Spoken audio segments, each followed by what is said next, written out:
Почитуван председател на влада господин Ковачевски, почитуван прв заменик на председател на влада господин Груби, почитуван заменик председател на влада Вистичи, почитуван министр за транспорт и връзки господин Вучарски, почитуван заменик министър господин Беким Реджепи. Почитувани медиуми, денеска сме овде на 15-тиот тунел во Републиката Северна Македонија. Овој тунел ќе биде и најдолгиот тунел во државата.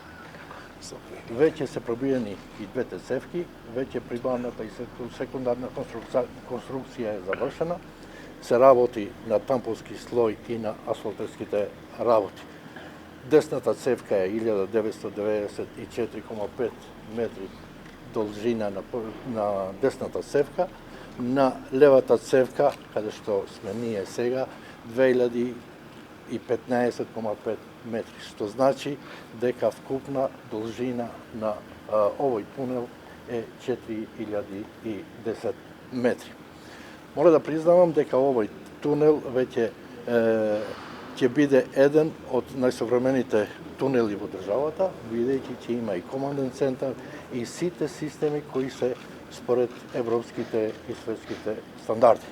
Тука сме заедно со владина комисија начело со владините министри начело со премиерот, да ги подсетиме изведувачите и надзорите и сите други инженери да се подржи дека овој проект треба да биде завршен до 31.12.2023.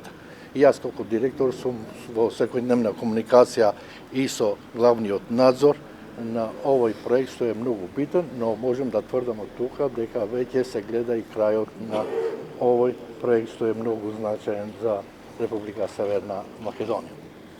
Тендерувар Тапранишом, индерувар кријеминистр и Кеверијс Република Македонија, индерувар кријеминистри заменски кријеминистри па Зоти Груби, индерувар заменски министр Битичи, индерувар министри транспорти Зоти Кочварски, индерувар заменски министри транспорти Зоти Беким Реджепи.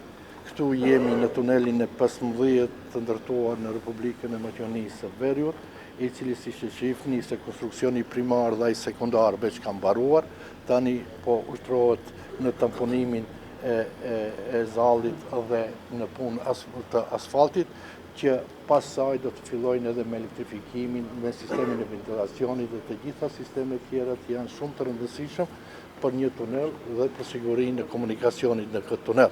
Gjithashtu duhet të potencoj se të gjitha këto standarde që aplikohen në ndërtimin e këtij tuneli do të jenë standardet evropiane dhe botërore të më të mira të mundshme për sigurinë më të mirë në komunikacion. Sot jemi bashkë me qeverinë këtu në krye me kryeministrin për të afeksuar edhe realizuesve të punimit edhe të mbikëqyrësit kryesor për të pasur parasysh se përfundimi i këtij projekti duhet të mbarojë me tradhtë në 12 të vitit 2023. Unë si drejtori i ndërmarrjes publike jam në komunikim permanent edhe me mbikëqyrësin kryesor, në të cilën diskutojmë edhe për dinamikën e përditshme në realizimin e punimeve në këtë projekt. Pra si shifët edhe fundi i realizimit të këtij projekti i cili ka filluar nga viti 2014. Ju falenderoj.